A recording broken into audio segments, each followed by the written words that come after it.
तो हाँ जी नमस्कार, स्वागत है आप सभी का सरगम स्टडी जंक्शन में। और आज हम लोग पढ़ने वाले हैं क्लास 12th हिंदी काव्य खंड का चैप्टर नंबर 12 यानी 12, जिसका नाम है हार जीत। क्या नाम है? हार जीत। हार जीत का मतलब आप लोग समझ ही रहे हैं, ये लाइफ में तो हार और जीत चलता ही रहता है। और याद रहेगा, जो हार कर जीतता है उसी को तो हम लोग बादशाह बोलते हैं, यानी बाजीगर कहते हैं। आइए शुरू करते हैं आज का चैप्टर हार जीत।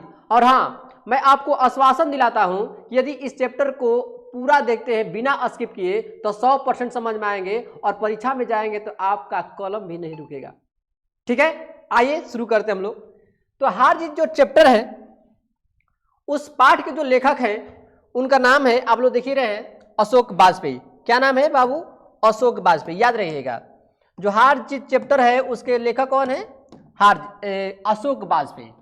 सामने दिखाई दे रहे हैं, आपको पूरा समझ में आएगा, है ना। तो इनका जन्म की बात करें अशोक वाजपेयी जी का, आप लोग अशोक वाजपेयी के नाम सुने होंगे। कौन? अशोक वाजपेयी। याद है, आप लोग क्लास 10 में पढ़े थे अभिनयो। अभिनयो जो पाठ है उस पाठ के लेखक हैं कौन? अशोक वाजपेयी जी। और आज हम लोग पढ़ रहे हैं हार जीत, और हार जीत के लेखक हैं कौन? अशोक वाजपेयी जी। इनकी जन्म की बात करें तो 16 जनवरी 1941 ईस्वी को दुर्ग, जो कि कहाँ पड़ता है? छत्तीसगढ़ में। याद रहेगा, इनका जन्म यानी अशोक वाजपेयी जी का जन्म 16 जनवरी 1941 ईस्वी में छत्तीसगढ़ के दुर्ग में हुआ था। दुर्ग आप लोग पता होना चाहिए, जगह है छत्तीसगढ़ में।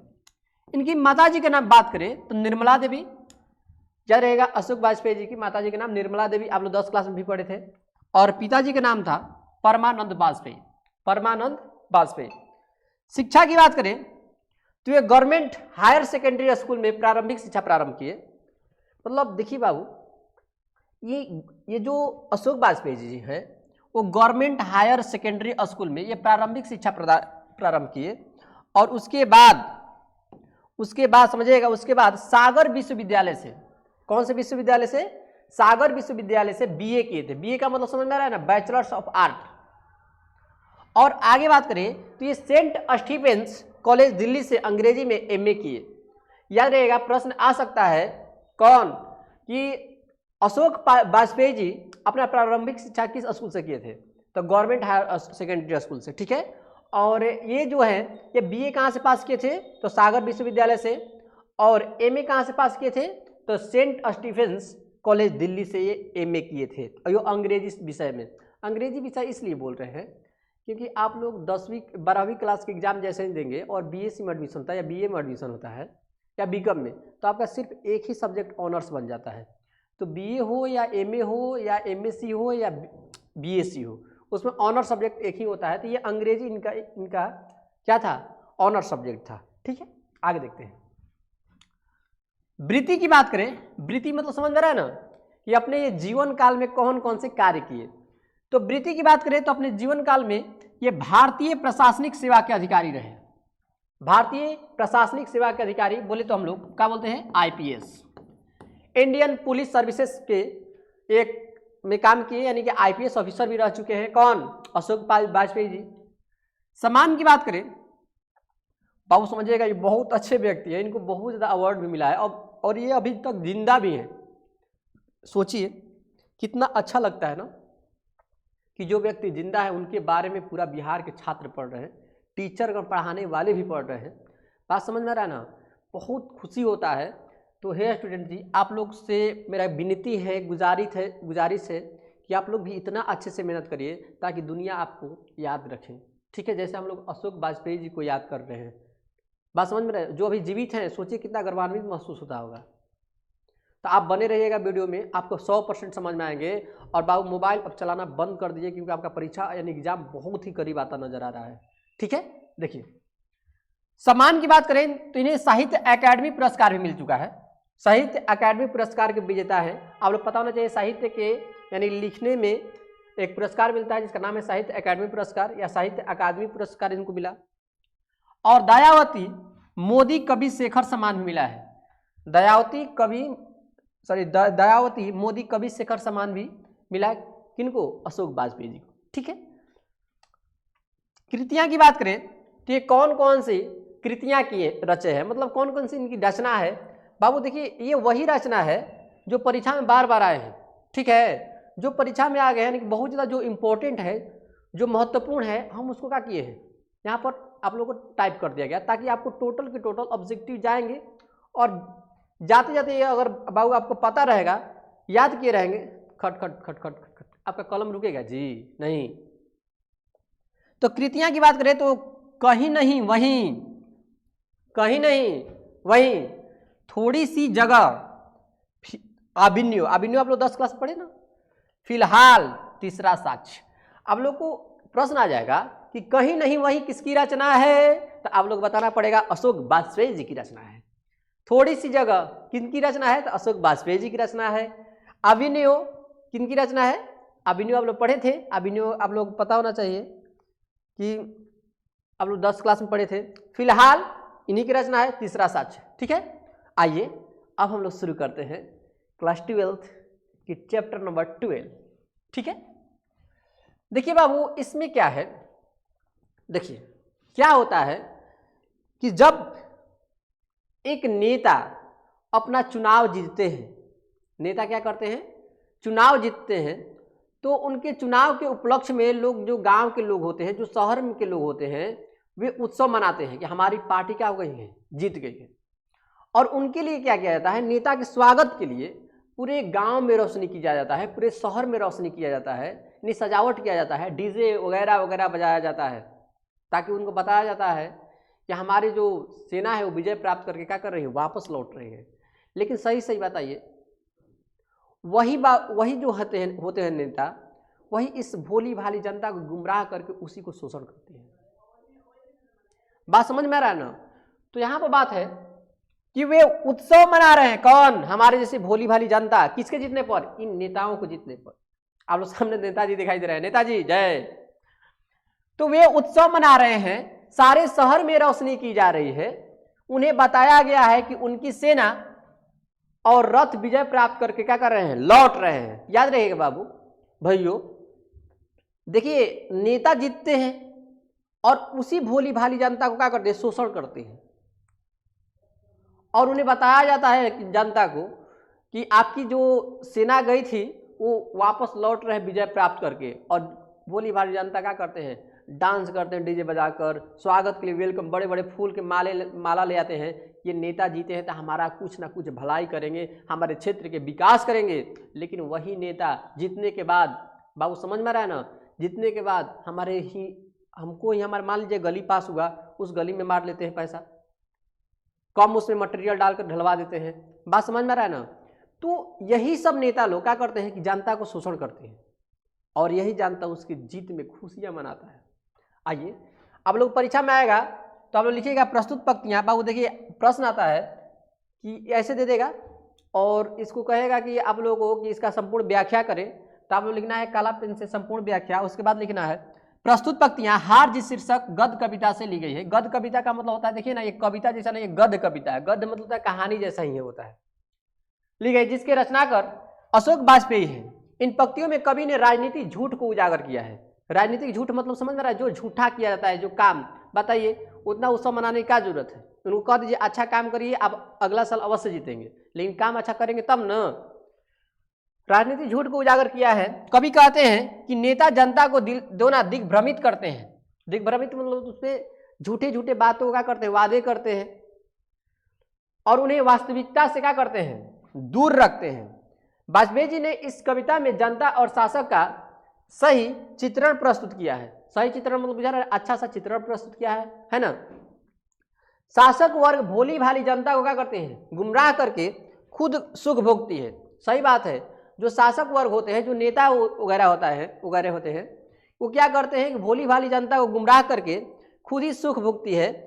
और कवि ने जनता को जागरूक करने की प्रयास किया है कि आपको उत्सव मनाने की कोई जरूरत नहीं है, आप सिर्फ ये नेता से उम्मीद बनाए के रखिए कि यदि वो चुनाव जीते हैं तो हमारे लिए कुछ का अच्छा करेंगे, हमारे क्षेत्र को विकास करेंगे, ताकि हमारे बाल बच्चे शिक्षित हो सके और हम लोग को अच्छा से रोजगार मिल सके। ठीक है, तो आइए देखते हैं। वे उत्सव मना रहे हैं। कौन उत्सव मना रहे हैं, हमारे जैसे भोली भाली जनता उत्सव मना रहे हैं, और सारे शहर में रोशनी की जा रही है, और सभी जगह पर सजावटें की जा रही है, श्रृंगारिक रूप दिया जा रहा है, ताकि नेताजी का अच्छे से स्वागत किया जा सके। उन्हें बताया गया है और भोली भाली जनता को क्या करते हैं कि नेता के जो कार्यकर्ता है वो बतलाते हैं कि उनकी सेना आई मीन जो नेताजी हैं और उनके जो समझ में सहपाठियां हैं और रथ विजय प्राप्त करके लौट रहे हैं, वो सब की सब रथ सहित वापस लौट रहे हैं और भोली भाली जनता क्या करते हैं कि डीजे बजाकर माले लेकर उनके स्वागत में क्या करते हैं, खड़े रहते हैं। और वही नेता जब जीत जाते हैं बाबू समझिएगा, तो वही नेता इन भोली भाली जनता को गुमराह करके उन्हीं का शोषण करते हैं। बात समझ में रहा है ना। जैसे में आज के जनरेशन में एक मुखिया जी तो जीतते हैं, लेकिन याद रहेगा जो इंदिरा आवास होता है, इंदिरा आवास समझ में रहा है ना, जिसको कॉलोनी बोलते हैं, उन्हीं के अगर जाएंगे निकलवाने के लिए पैसा तो पहले घूस मांगने लगते हैं। तो शोषण नहीं तो क्या है भैया, यही सब ना। ठीक, आगे चलते हैं। आपको पूरा समझ में आया होगा, मुझे पूरा यकीन है आपको कोई दिक्कत नहीं होगा, क्योंकि आप इसको ब्लैक पेन से लिखकर यहाँ पर संपूर्ण व्याख्या लिखकर आपको लिख देना है कि प्रस्तुत पंक्तियाँ है ना अशोक वाजपेयी द्वारा रचित कविता हार जीत से उद्धृत है, जिसमें कवि अशोक वाजपेयी जी कहते हैं और आपको जो मन में आए इसको पढ़ने के बाद इसके अर्थ को लिखिए, आपको नंबर अवश्य मिलेंगे, नहीं लेकिन तो कुछ नहीं मिलेगा। नागरिकों में से ज्यादातर को पता नहीं है कि किस युद्ध में उनकी सेना गई थी और शासक गए थे, युद्ध किस बात पर था, यह भी नहीं कि शत्रु कौन था, पर वे विजय पर्व मनाने की तैयारी में व्यस्त हैं।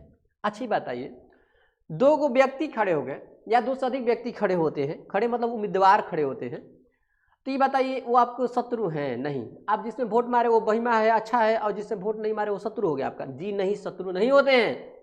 हाँ, आप चुनाव किए भाई कि आप चुने कि हमारे लिए वो अच्छा है, वो दूसरा तो शत्रु नहीं है।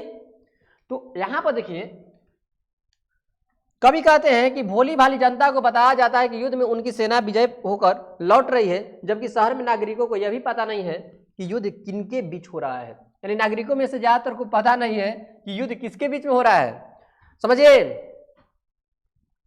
और युद्ध में के होने का कारण क्या था, यानी कि और समझिए युद्ध किस बात पर था, यानी युद्ध किस कारण से हो रहा था, किसी को पता नहीं है। यह भी नहीं कि शत्रु कौन था, बताइए उसमें शत्रु कौन था, विपक्षी दल वाला? नहीं भैया, वो विपक्षी दल वाला आप ही के, वो भी आपको भलाई करेगा अगर लूटेगा नहीं तो, और ये भी लूटेगा। देखो लूटना है तो दोनों लूटेगा, ना तो नहीं लूटना है तो कोई नहीं लूटेगा। तो यह भी नहीं कि शत्रु कौन था, पर वे विजय पर्व मनाने की तैयारी में व्यस्त हैं। विजय पर्व मतलब बुझा रहा है ना, वही उनके स्वागत में डीजे वगैरह बजाया जाता है कि हमारे नेताजी आ रहे हैं जीतकर। उन्हें सिर्फ इतना पता है कि उनकी विजय हुई है, बस ये पता है कि हम जिसको वोट मारे थे वो हमारा पार्टी जीत गया है, इतना इसी में खुश रहते हैं, मदमस्त रहते हैं। उनकी से दोनों उनसे आशय क्या है यह भी स्पष्ट नहीं है कि आशय क्या है, उनसे क्या। तो हे भाइयों, अगर कोई नेता जीतता है तो उसको आप समझाइए कि प्रभु देवा, यदि आप हम जीत गए हैं तो हमारे क्षेत्र का विकास करिएगा, हमारे स्कूल, हमारे जो गांव ग्रामीण क्षेत्र का स्कूल है या शहर टाइप स्कूल है उसको अच्छा करिए और उसमें पढ़ने वाले अच्छे टीचर को लाइए और समय समय पर वहाँ पर निरीक्षण की व्यवस्था करिए कि अच्छा पढ़ाई हो रहा है कि नहीं हो रहा है। और ये जो गरीब लोग हैं, जो हमारे किसान भाई हैं, उनके लिए अच्छा से उर्वरक, अच्छा से बीज उपलब्ध करवाइए, समझ में रहा है ना। और जो बेरोजगार व्यक्ति उनको रोजगार दिलवाइए, ये तो काम होता है, लेकिन उस पर कोई ध्यान नहीं देता है, सिर्फ मस्त है कि हमारा पार्टी जीत गया है। अरे भैया ऐसे थोड़ा नहीं होता है, ठीक है ना। आप उससे उम्मीद बना के रखिए।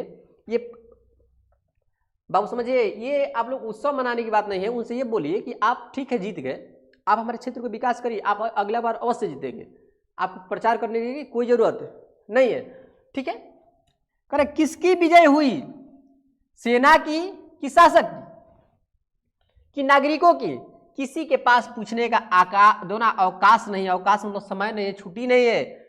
नागरिकों को नहीं पता कि कितने सैनिक गए थे और कितने विजय वापस आ रहे हैं। आपको पता है ना कि जब दो पक्षों में युद्ध होता है ओरिजिनल गोली बंदूक वाला, तो 100% कुछ बच जाते हैं तो कुछ मारे जाते हैं। आपको पता होना चाहिए, अधिकांश तो मारे जाते हैं, कुछ बच जाते हैं। लेकिन ये युद्ध किस बात पर था भैया?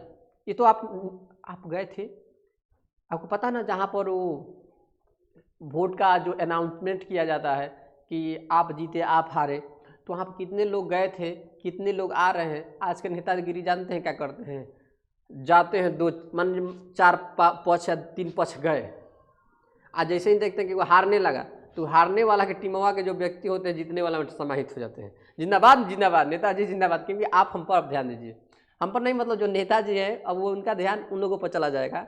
तो आप लोग देखिए बाबू, यहाँ पर कवि कहते हैं कि भोली भाली जनता को बताया जाता है कि युद्ध में उनकी सेना विजयी हुई है, लेकिन जनता को यह भी नहीं पता कि विजय सेना की है हुई है या शासक की हुई है या नागरिकों की हुई है। बात समझ में सेम वही है। यह बात पूछने के लिए किसी के पास समय भी नहीं है, नागरिकों को यह भी नहीं पता कि कितने सैनिक गए थे और कितने सैनिक वापस आ रहे हैं। बाबू उसी को यहाँ पर लिख दिया गया और कुछ नहीं, और थोड़ा मोड़ा बढ़ा चढ़ा कर आपको क्या करना है, वर्णन करना है, ठीक है, कि कितने सैनिक गए थे और कितने सैनिक वापस आए उनको पता थोड़ा नहीं होता है, क्योंकि युद्ध थोड़ा नहीं था, ये तो आप सिर्फ उसका परिणाम सुनने के लिए गए थे ना। तो उत्सव मनाने की कोई जरूरत नहीं है। उस नेता को बोलिए कि आप हमारे क्षेत्र में अच्छा काम करिए, ठीक है ना।